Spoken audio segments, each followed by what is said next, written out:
You searched how to use new Jotform actions in Zapier, and I'm going to walk you through building a real automation that assigns a Jotform form automatically from a Google Sheets row. Right now I'm on the Zapier dashboard.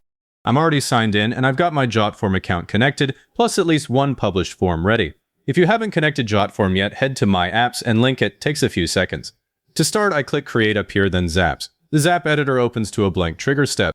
I click that trigger, search Google Sheets, select it, and pick New Spreadsheet Row as the event. This fires every time a new row lands, no manual checking. I click Continue, choose my Google account, and confirm. Then I select the spreadsheet and worksheet. I've got a sheet with a few columns, name, email, department. It's critical that the sheet has a header row, otherwise Zapier can't map fields. I click Test Trigger and Zapier pulls a sample row. I quickly scan it, email column is there, data looks clean. Never skip this, a bad sample means your later field mapping will be empty. Now I add the action. I click the plus button, search Jotform, and select it. Here's where you see the new actions. We've got Assign Form, Assign Prefilled Form, Create Submission, and API Request. That one's still beta. I'm choosing Assign Form because I want to send an invitation to the person in my spreadsheet row. I pick my connected Jotform account and hit Continue. The key field is Select a Form. I open the drop-down. All my published forms are listed. I'm picking my event registration form. Right below Assignee Email, this is where most people mess up by typing a static address. I click inside, open the mapping menu, and select the email field from my Google Sheets trigger. That's the whole magic. Every row gets its own assignment. For invitation message, I type, please complete this registration, and I'll also map the department name from the sheet so it says something like, for the marketing team, makes it personal. I scroll to assignee permission, it's easy to overlook. The default is usually view, but I need them to fill the form, so I set it to fill. Get this wrong and the recipient can't do anything with the form. I click continue and test step. Zapier processes and returns a success. I open Jotform in another tab, go into my Forms assignments, and I see the invitation sent to the sample email. Good. With that working, I rename the Zap to something descriptive, Sheet Row to Jotform Assignment, and then click Publish. The Zap is live, but I always do a real-world test. I open the Google Sheet, add a new row with my own email and some dummy data. I wait a minute, refresh Jotform assignments, and there it is, confirmed. If it ever fails, the Zap history here shows every step in error. That's your first new Jotform action wired up.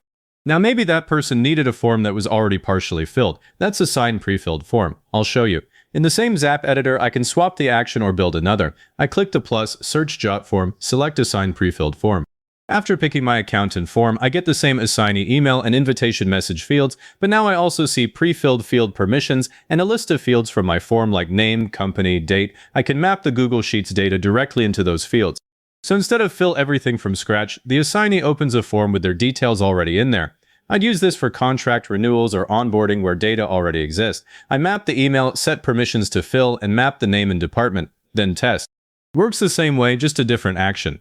Another option is Create Submission. This one doesn't send a form to anyone, it just plugs data straight into Jotform as a completed submission. I might use it when a CRM system holds customer details, and I want that data inside Jotform for reporting. I add a Jotform action, choose Create Submission, select the form, and I get all its fields ready for mapping. I match the trigger fields one by one. No email needed because it's not assigning, it's writing. After testing, I check the Jotform Submissions tab and find a new entry. Very handy for consolidating data. And then there's the API request action, which I really only touch when none of the standard actions fit. It's a raw HTTP call using Jotform's auth. I'd pick it, set method to post or get, paste the endpoint URL from Jotform's API docs, and add headers or a JSON body. But honestly, stick to assign, prefill, and create unless you know exactly which API endpoint you need. Those three cover a huge range of workflows. One last thing, test your trigger before building the action. A bad trigger sample turns into a misconfigured action, and keep your Zaps named well, because Untitled Zap 7 is a nightmare 6 months later. If something breaks, the Zap history is right here with error details. That's it. I've built the automation, shown you the other new actions, and you've seen a live test. If this was helpful, hit like, subscribe, and leave a comment saying it helped. Comments push this to other people searching for the same thing.